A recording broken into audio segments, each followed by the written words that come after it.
सुमित्रा जी की बहू रितु प्रेग्नेंट थी और अब उसकी प्रेगनेंसी का 9वां महीना चल रहा था। रितु का पति देवेश उसका काफी अच्छे से ख्याल रखता था, लेकिन प्रेगनेंसी अपने आप में ही एक अलग ही वक्त होता है जब एक औरत कई तरह के बदलावों से गुजरती है। शरीर के साथ साथ उसके अंदर बहुत सारे इमोशनल चेंजेस भी आते हैं और रितु इन सब चीजों से गुजर रही थी। इसीलिए कई बार वो बहुत परेशान हो जाती थी। उसे बार बार बहुत मुश्किलों का सामना करना पड़ रहा था। एक दिन अचानक शाम के वक्त रितु जोर जोर से रोने लगी। अरे रितु बेटा, क्या हुआ? तुम रो क्यों रही हो? कुछ नहीं मम्मी जी, बस बहुत परेशान हो रही हूँ मैं। हाँ बेटा, वो तो मुझे भी दिख रहा है, तभी तो रो रही हो तुम। लेकिन परेशानी के पीछे की वजह तो बताओ, आखिर बात क्या है? किसी ने कुछ कहा क्या तुमसे? नहीं मम्मी जी, किसी ने कुछ भी नहीं कहा, बस ऐसे ही मेरा मन कर रहा है रोने का। अरे बेटा, ये क्या बात हुई? रोने का मन कर रहा है? अरे तुम माँ बनने वाली हो, अगर इस तरह रहोगी ना तो बच्चा भी रोने वाले नेचर का पैदा होगा। तो फिर मैं क्या करूं मम्मी जी? मुझे बता अपने दिल की बात, मेरे साथ शेयर कर कि क्या परेशानी है। वो क्या है ना मम्मी जी, मैं अपने पेट की तरफ देखती हूँ ना तो अजीब सी घबराहट होती है। अरे लेकिन क्यों बेटा? तुम्हारे पेट में तो तुम्हारा आने वाला बच्चा है, इसे देखकर तुम्हें खुश होना चाहिए। मम्मी जी वो क्या है ना, मेरा पेट इतना बड़ा हो गया है, शरीर की हालत ऐसी हो गई है तो सोच सोच कर डर लगता है कि मैं कभी फिर से पहले जैसे स्लिम और ब्यूटीफुल हो पाऊंगी क्या। अरे बेटा, ये तो कुछ दिनों की बात है, सब कुछ बिल्कुल पहले जैसा हो जाएगा। कुछ दिनों के बाद तुम्हें चिंता करने की कोई जरूरत नहीं होगी। रितु, क्या हुआ? तुम बार बार करवटें क्यों बदल रही हो? रात के 2 बज रहे हैं, सो जाओ ना अब। देवेश, नींद नहीं आ रही है, मैं ठीक से सो नहीं पा रही हूँ। अरे ये क्या, तुम तो उठकर बैठ गई। इस तरह बैठे बैठे पूरी रात बिताओगी क्या? क्या करूं देवेश, पेट की वजह से जैसे ही लेटती हूँ अजीब सा लगने लगता है, ठीक से सो भी नहीं पाती। तुम एक काम करो, अपने पेट के बगल में एक तकिया लगा लो, तुम्हें ठीक से नींद आ जाएगी। वो भी करके देख लिया, अब तो लगता है जब तक बच्चे इस दुनिया में नहीं आएगा मैं ठीक से सो भी नहीं पाऊंगी। रितु, बच्चा आने के बाद कौन सा चैन की नींद सो पाओगी? कम से कम अब तो आराम कर लो। तुम सो जाओ देवेश, मैं बैठे बैठे ही अपनी नींद निकाल लूंगी।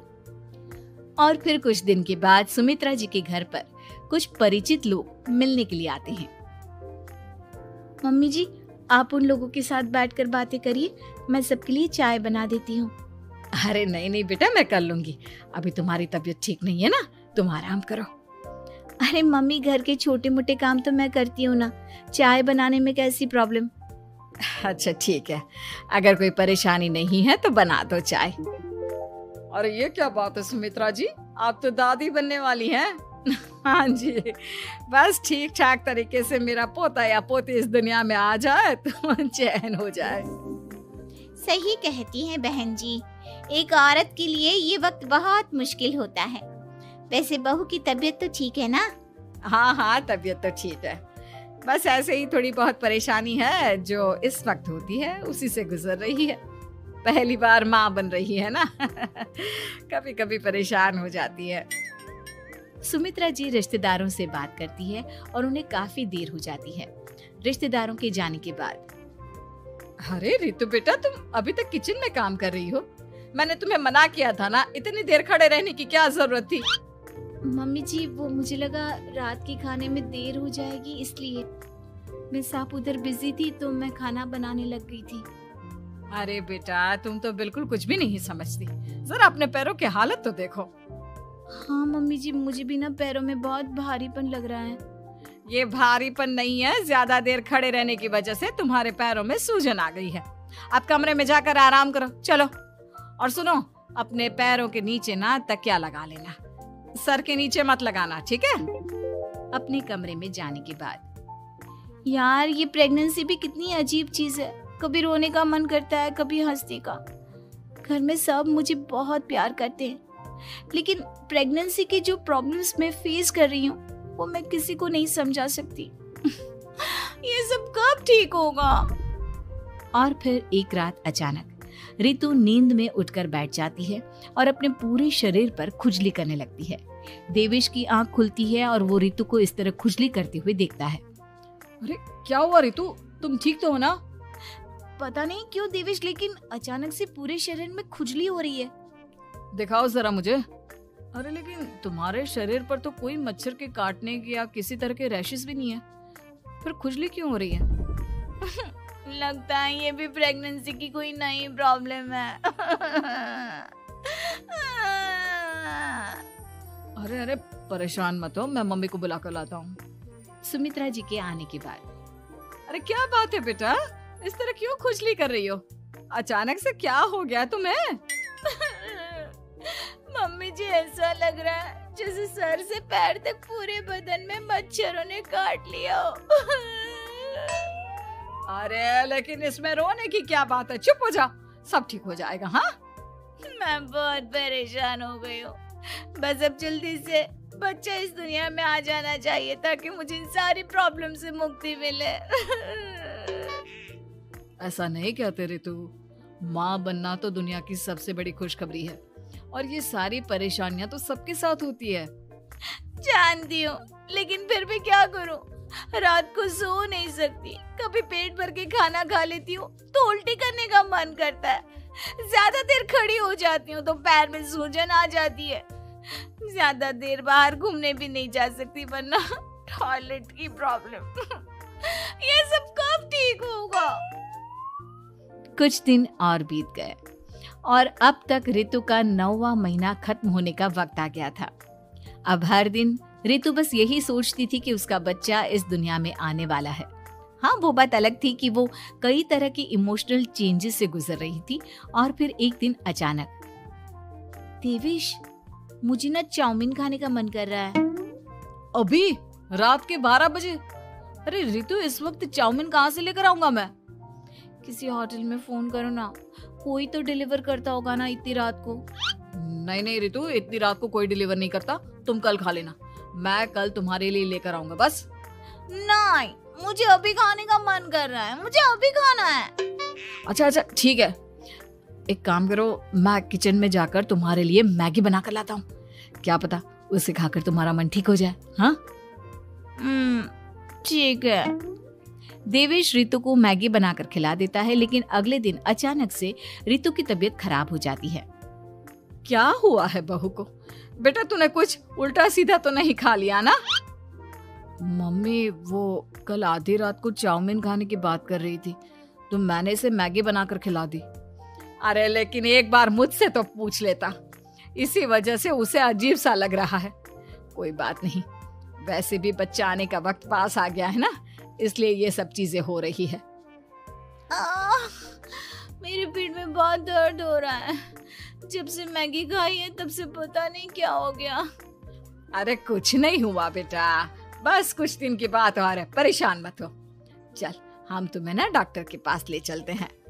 हॉस्पिटल जाने के बाद, डॉक्टर साहब मेरी बहू की तबीयत ठीक तो है ना?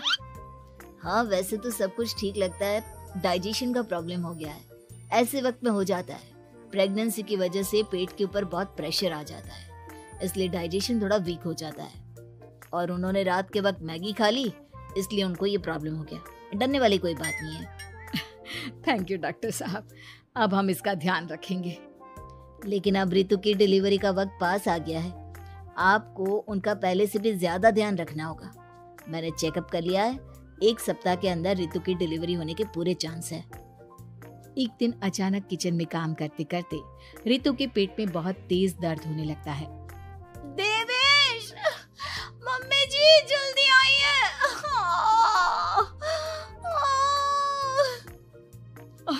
अरे क्या हुआ बहू, क्या हुआ तुम्हें?